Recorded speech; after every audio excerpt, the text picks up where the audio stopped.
Hello, welcome back to Cracking the Cryptic, where I'm going to take another look at a puzzle that appeared at the weekend in the US Puzzle Championship today, and it's the Star Battle puzzle by Ashish Kumar.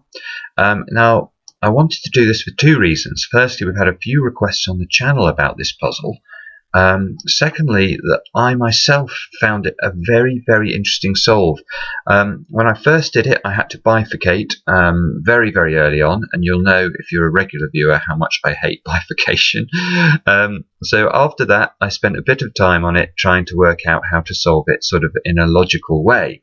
And I got some way through it and then needed to bifurcate again, at which point I decided to consult one of my very, very clever friends, Wei-hwa, who is a former, multiple-time world puzzle champion, and he showed me another way of making progress when I got stuck, and I thought you guys might be interested to see how to solve this puzzle logically. It is a beautiful, beautiful puzzle, and I think in some ways it's done a bit of a disservice by having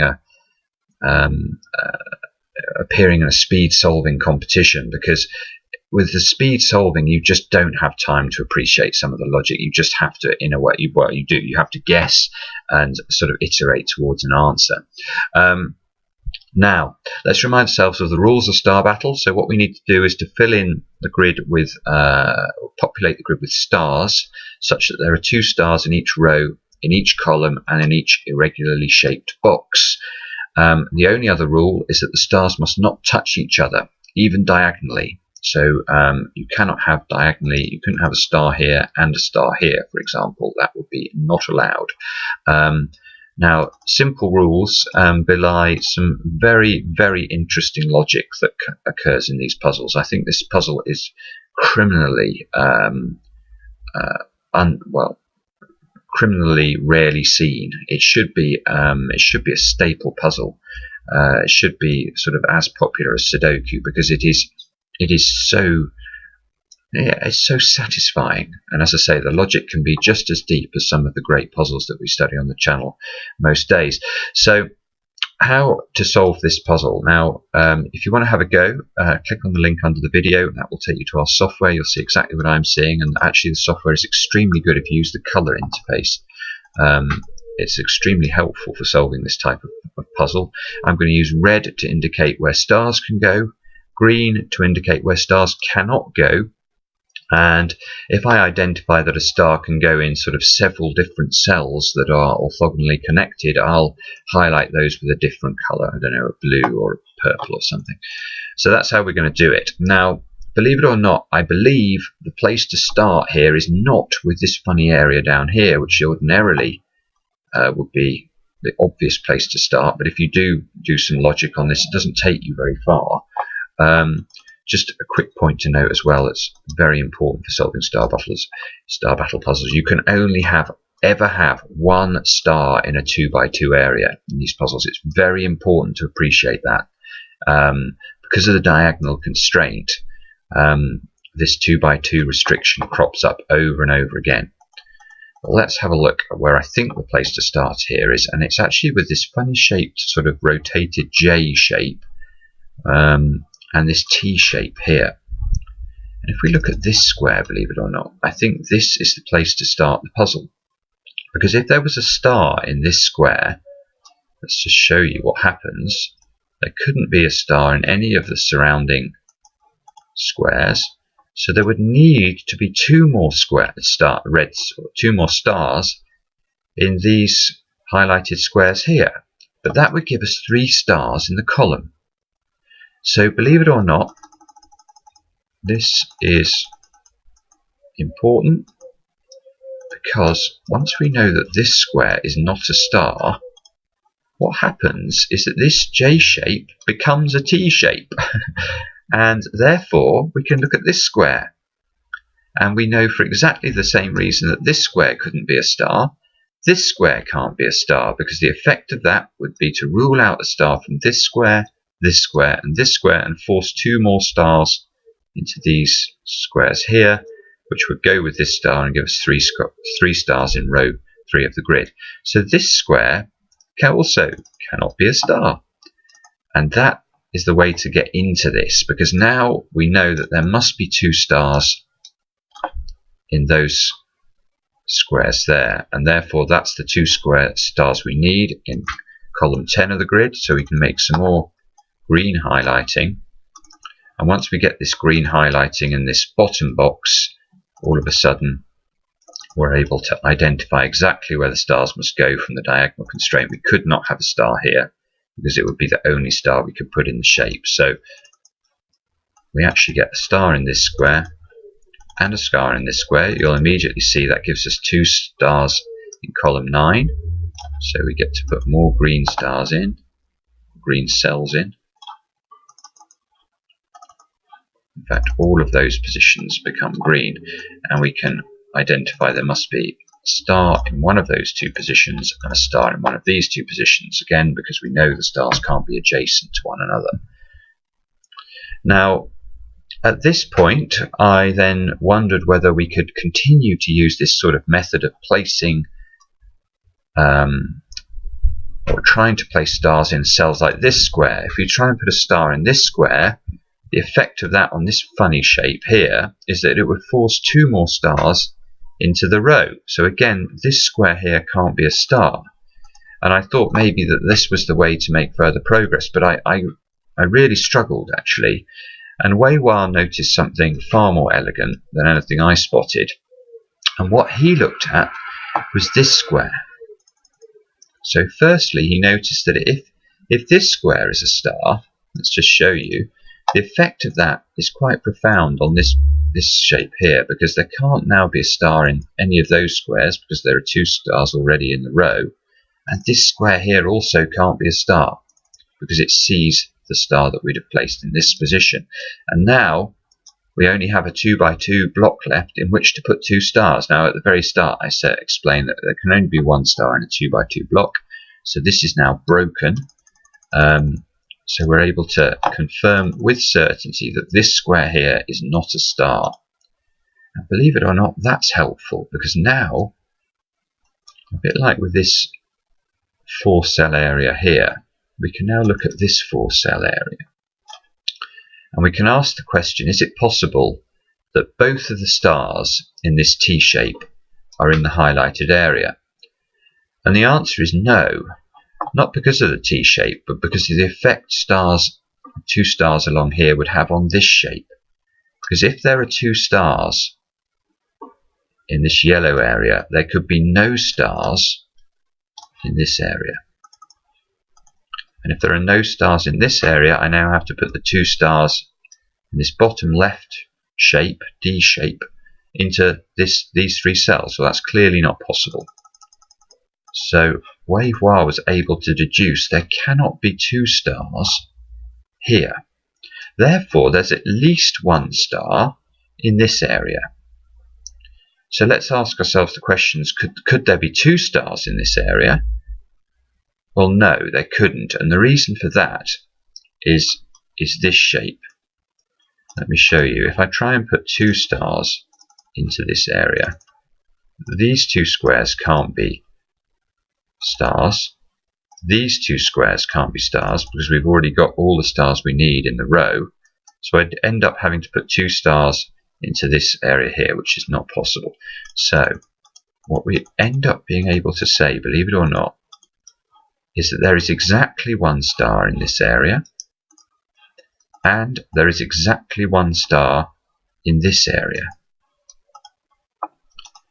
And again, it's not necessarily easy to see this, but this is quite important, because now when we get a run of 3 cells like this, we know this square could not be a star. If this square was a star, you couldn't put a star in any of these 3 cells. So this square is not a star, and that gives us another area of 3 cells here. So this can't be a star, and this can't be a star. And now we're starting to make more or better progress. The D shape now is sort of resolved. We know there's a star in one of those positions, and we know there must be a star in one of these positions. And once you get a sort of 2 by 1 area like this, this is lovely because This square now can't be a star. If this was a star, you couldn't put a star in either of these squares. Now, filling this square in green gives us another 2 by 1 area. So again, we get to put in some more squares like that. And now let's take a look. Now we can use geometry for the first time, I guess. If we look, yeah, we can.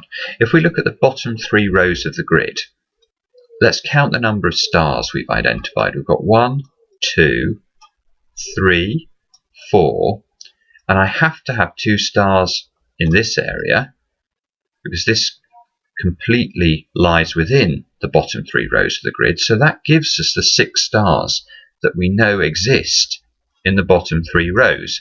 So there couldn't possibly be more stars in either of these 2 squares or this square.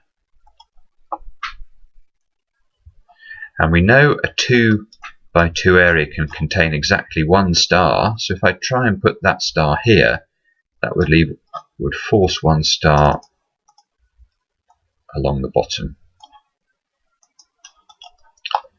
And that aligns with this star that we've already placed. So I've got 1 star, 2 stars, so neither of these 2 squares can be a star. This must be the star. Can we go any further than that? Actually, I can fill these 2 squares in green, can't I? Now we know, looking at column 1, there must be a star in one of those positions. I'll make that purple. And if there's 1 star in these 5 squares, there must be exactly 1 square or 1 star in the rest of this box. So let's fill that in as well. Make that grey.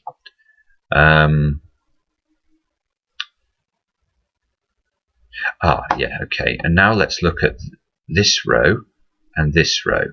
Now I know if I look at 2 adjacent rows, there must be 4 stars altogether in those rows. Now I've got 1 in these 2 squares. I could put 1 in if this was a star. That would give me 2. But the only other place I can put stars would be in this area. And I'd need to put both stars from this area into these 2 rows. So in fact that is the case. In order to get the 4 stars I need, I have to put 2 stars in this area, and this has to be a star. So let's fill all that in. These 2 squares can't be stars anymore.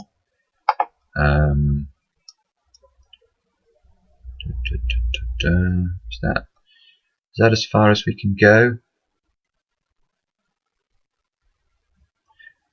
Perhaps, yes. So how do you make progress from here? Now, I'd be interested actually to hear from you guys if you can see a really elegant way of making progress from this position.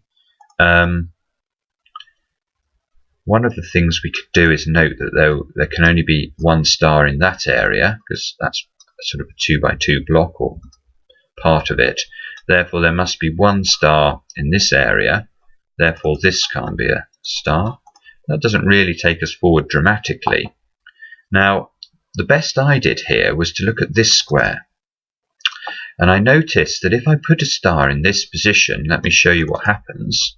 If I put a star here, it has quite a profound effect on this top right hand area, because now I couldn't have a star in any of those positions, and I need to put 2 stars into this little 5 shaped area. Now again, we've got our 2 by 2 box friend, so this square would have to be a star as well.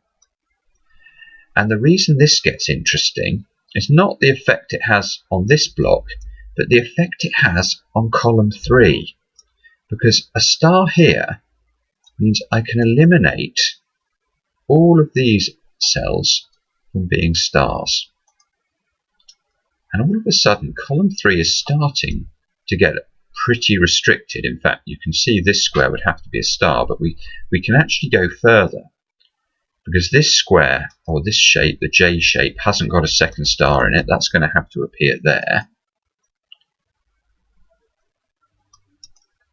Obviously, then I can ring that star in green, and look what's happened. Now this area needs 2 stars, and one of them has to appear in this square, And the moment I put a star in this square, column 3 is broken. I can't put 2 stars into it because this square can no longer be a star. So that was the next trick I found. I mean, even that trick is not easy, though. I don't think it was easy. Let's just get rid of this highlighting. And so this square here cannot be a star. Now, the effect of that is surprisingly powerful, because this not being a star means there are 2 stars along the main stem of this T. So this is not a star. This is a star. That's the first and obvious deduction. The next thing we can note is that obviously neither of these 2 squares now are stars. If we look at the first 2 rows of the grid, I can put 2 stars into this area, but I still need 2 more stars, so they're going to have to appear in this area here. Therefore, these squares are not stars. One of these 2 squares is a star, so neither of these 2 squares can be stars. This can't be a star because it would rule out a star from any of these 3 squares. And now we have our old friend, the 2 by 2 area there, and let's make that blue. I think that's roughly where I got to before I needed to make the next deduction. So we need another star along this row, don't we? So it's going to have to appear in one of those 2 squares. That means we can do a bit more green highlighting, like so. Green, and we've got another arrangement down here, look. So we're going to have to make blue, and that's purple. And you can see the grid is slowly being populated with areas that can only contain stars. We've only got sort of 5, or we've got 3 different areas, I guess, which we're still trying to resolve whether the stars can go into. And probably it's as efficient as anything. And again, do let us know in the comments if you see a really quick way of telling how to resolve this. There are broadly 2 possibilities. There's either a star in one of these 2 positions, or there are 2 stars in this position. Now, I think from memory, when I solved it before, if we put 2 stars into these positions, it does work. So I'll show you that, because if you want to, you can show it the other way around. But I couldn't see a quick way of just immediately writing this in, by the way. So yeah, do let us know if you do see an immediate way of deducing that this is the correct method. That means that we get stars here. This must be a star. That forces a star over onto the right, which forces this to be a star. Let me just tidy up some of the multicolored areas. Once this is a star, that forces this to be a star. By the diagonal rule, that means that neither of these 2 squares are stars now because of the row, which means neither of these 2 squares are stars, which makes this a star. It's a very satisfying puzzle once you start to fill in stars. Well, I find it like. So anyway, I don't know why. Now we end up with this position. We've got 2 stars, look, in this row, so this can't be a star. This can't be a star. This can't be a star. That gives us our 2 stars in this column now, so this is a star. Now we can't have any more stars along row 1 of the grid, look. So all of a sudden these squares are green. We get our 2 stars from the top left area. This is the only position now that can be the second star in its column. We've got our 2 stars here. This can't be a star. And this star, I think, is the final piece of the jigsaw. So an absolutely world-class puzzle, as you'd expect from the US Puzzle Championship. Ashish Kumar, fabulous construction. So yeah, I'd be very interested to hear from you guys about this one, more so than usual actually, because I think that there are a lot of different ways of attacking this, and it's a beautiful logic problem. So thanks for watching. If you're not already subscribers and you enjoy the content, please consider subscribing. We really appreciate it, and we'll be back soon with another edition of Cracking the Cryptic.